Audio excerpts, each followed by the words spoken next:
Vamos lá, pessoal. Então, dando continuidade aqui em probabilidade, o que temos para falar agora são sobre algumas propriedades de probabilidade. Entendendo que em matemática, quando nós falamos propriedades, nós estamos falando de alguns resultados que podemos observar num determinado conteúdo, num determinado assunto, que nós poderemos utilizá-los como apoio para resolver problemas no futuro, para demonstrar teoremas, entre outras coisas. É, E para a probabilidade eu tenho aqui três propriedades que serão muito importantes. Para falar a verdade, a primeira e a segunda, a propriedade um e a propriedade 2, vão servir para ajudar a demonstrar a terceira, que é ela sim um resultado muito importante, vai nos dizer uma coisa muito importante sobre probabilidades. Qual seria a propriedade um propriamente dito? Estamos falando de conjuntos. E existem dois conjuntos que são importantes nós sabermos calcular a probabilidade dele, pois eles são conjuntos especiais. Previamente, nós entendemos o que seriam as probabilidades desse conjunto. Um deles é o conjunto vazio. O que seria a probabilidade do conjunto vazio? Que situação eu estaria falando quando eu estou falando de conjunto vazio? Por exemplo, conjuntos aqui para nós são eventos ou espaço amostral. Então, o que seria um conjunto vazio dentro dessa ideia de probabilidade, dentro dessa ideia de eventos? Por exemplo, quando eu jogar um dado, eu tenho lá seis resultados possíveis como espaço amostral, e imagina que eu pedisse um evento que fosse assim: qual a probabilidade de sair o número 7? Ou de sair um número maior que 6? Ou qual a probabilidade de sair um número menor que um? Ou qual seria a probabilidade de sair zero? Todos esses eventos são eventos que não irão acontecer, porque os dados, os resultados possíveis são um, 2, 3, 4, 5 ou 6 ao jogar um dado. Então, na verdade, quando eu pergunto qual a probabilidade de algo do tipo acontecer, eu estou perguntando qual a probabilidade de acontecer um conjunto que é vazio. E como que eu calculo a probabilidade de um conjunto vazio? Bem simples, vou seguir a mesma ideia. Probabilidade do conjunto vazio vai ser igual ao número de elementos que possui o conjunto vazio dividido pelo número de elementos que possui o espaço amostral. Só que o número de elementos que possui no conjunto vazio é zero. Então vai dar zero dividido pelo número de elementos do espaço amostral, não importa qual é essa quantidade de elementos, a gente sabe que vai ser diferente de zero. Então vai ser zero dividido por um número aqui, que dá zero. Então a probabilidade de acontecer o conjunto vazio é zero. E vai ser interessante você saber identificar dentro do problema que você estiver lidando que o evento que o problema está te querendo que você calcule a probabilidade, que esse evento é o conjunto vazio. E aí você vai poder falar que essa probabilidade é zero. É, Um outro conjunto aqui importante seria se eu perguntasse qual a probabilidade de acontecer o conjunto universo, ou seja, de acontecer o espaço amostral inteiro. E para não ficar muito misturado aqui, acabei deixando pouco espaço, vou botar aqui embaixo direto na demonstração. Qual a probabilidade de acontecer o espaço amostral todo? Que tipo de evento seria esse? Vamos supor, eu estou com o evento de novo jogar um dado. Joguei um dado, seis resultados possíveis. Um, dois, três, quatro, cinco ou seis. Aí eu te pergunto, qual a probabilidade de sair um número entre um e 6? Ou seja, quais são, lembrando, o cálculo de probabilidade são os casos favoráveis dividido pelos casos possíveis. Só que nesse tipo de problema, o número de casos favoráveis é igual ao número de casos possíveis. Qual é a probabilidade de sair um número entre um e 6? Inclusive um e 6, perdão. Aqui nesse caso teria que usar a palavra inclusive. Inclusive. Ou seja, de sair o número entre um e 6, inclusive um e 6, daria um, 2, 3, 4, 5 ou 6. Esses seriam meus casos favoráveis. E os casos possíveis também vai dar 6. Ou seja, quando eu tô com esse tipo de evento, na verdade, esse evento significa para mim, perguntar qual a probabilidade dele sair, significa a mesma coisa de perguntar qual a probabilidade de sair o espaço amostral todo. E isso seria, pela definição de probabilidade, a divisão entre o número de elementos do espaço amostral, porque o meu evento agora é o próprio espaço amostral, dividido por todos os casos possíveis, que também é o espaço amostral, ou seja, um número dividido por ele mesmo. Isso aqui vai ser igual a 1. Então eu tenho aí essas duas probabilidades importantes, a probabilidade de sair o vazio e a probabilidade de sair o espaço amostral todo. E com isso eu chego na terceira propriedade, aqui é a mais importante das três, que fala o seguinte: dado um evento A qualquer, vou colocar aqui, dado um evento A probabilidade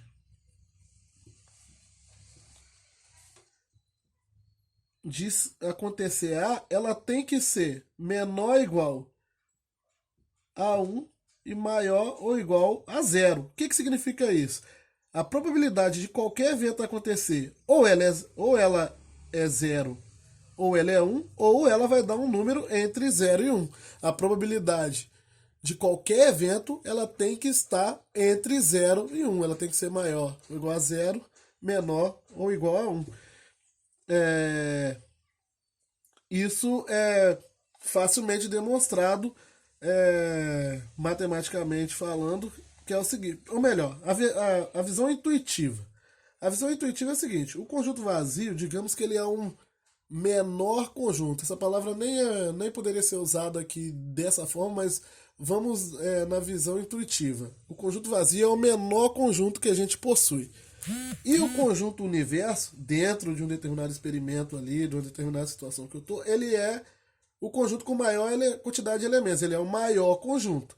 Então, se a probabilidade do vazio, que é o menor conjunto, é 0, e a probabilidade do conjunto universo, que no caso aqui é o espaço amostral, é 1, quer dizer que 0 é a menor probabilidade possível e 1 é a maior probabilidade possível. Por isso que, para qualquer subconjunto do meu universo, ou seja, do meu espaço amostral, a probabilidade dele tem que ser menor do que a do universo todo e maior do que a do conjunto zero. Essa seria aqui a visão intuitiva. Porém, matematicamente, o que está acontecendo? Eu sei que, dado um evento A, lembra que o evento A é um subconjunto do espaço amostral. Então, o número de elementos de A tem que ser menor, como ele é subconjunto, tem que ser menor ou no máximo igual ao número de elementos do meu espaço amostral. E o número de elementos de A, ele tem que ser, como eu estou falando aqui, de conjuntos, o número de elementos de A tem que ser maior ou no máximo igual ao número de elementos do conjunto vazio. Isso para qualquer subconjunto do meu espaço amostral. Experimenta agora dividir essa expressão toda pelo número de elementos do espaço amostral. Ou seja, ao dividir, isso aqui é uma verdade matemática para a teoria dos conjuntos, o que estava no numerador. Eu dividi a inequação toda aqui pelo número de elementos do espaço amostral. O que apareceu aqui? Ó? Isso daqui é a probabilidade do vazio, que dá 0. Isso daqui é a probabilidade do evento A, número de elementos de A dividido pelo número de elementos do espaço amostral. E isso daqui é a probabilidade do espaço amostral inteiro, que dá 1.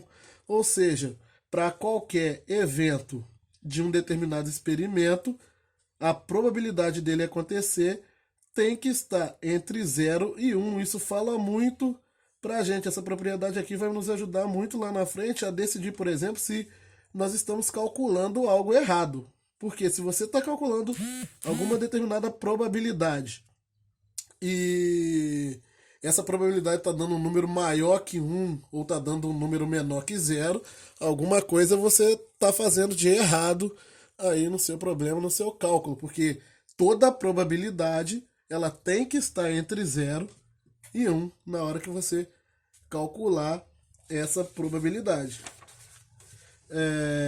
Uma outra observação importante que eu tinha para falar aqui é que quando nós calculamos probabilidade dessa forma, dividindo casos favoráveis por casos possíveis, nós sempre vamos encontrar um número decimal aí entre 0 e 1. Imagine no exemplo que eu dei lá atrás, onde nós encontramos a probabilidade de um evento A sendo igual a meio, ou seja, 0,5. Esse decimal aqui é uma maneira de se representar a probabilidade, assim como meio é outra. Porém, existe aí uma terceira forma, que acredito que alguns de vocês já vão ter sacado até aqui, que é transformar. Eu poderia transformar esse número aqui em porcentagem. É uma maneira que as probabilidades aparecem aí para nós também. Nós vamos ter que trabalhar muito com porcentagem quando estamos falando de probabilidade. 0,5 no caso equivale a 50%, né? Transformar um decimal para porcentagem basta multiplicar por 100. Então, se eu tenho aqui uma probabilidade que eu calculei, ela vai me dar um número decimal. Após calcular, se eu quiser transformar isso para porcentagem, basta multiplicar por 100. O outro evento que eu tinha lá, não sei se vocês vão lembrar, deixa eu ver se eu acho, se a folha está fácil de achar aqui. Achei. Era o evento onde dava 1/4. A probabilidade do evento D era igual a 1/4. Dividindo isso aqui, eu vou chegar à conclusão que isso equivale em decimal a 0,25. Para transformar para porcentagem, basta multiplicar isso aqui por 100 e eu terei aí 25%. Então, estou falando já antecipadamente essa questão das probabilidades e das porcentagens para vocês não assustarem quando começarem a ver porcentagem junto com probabilidade.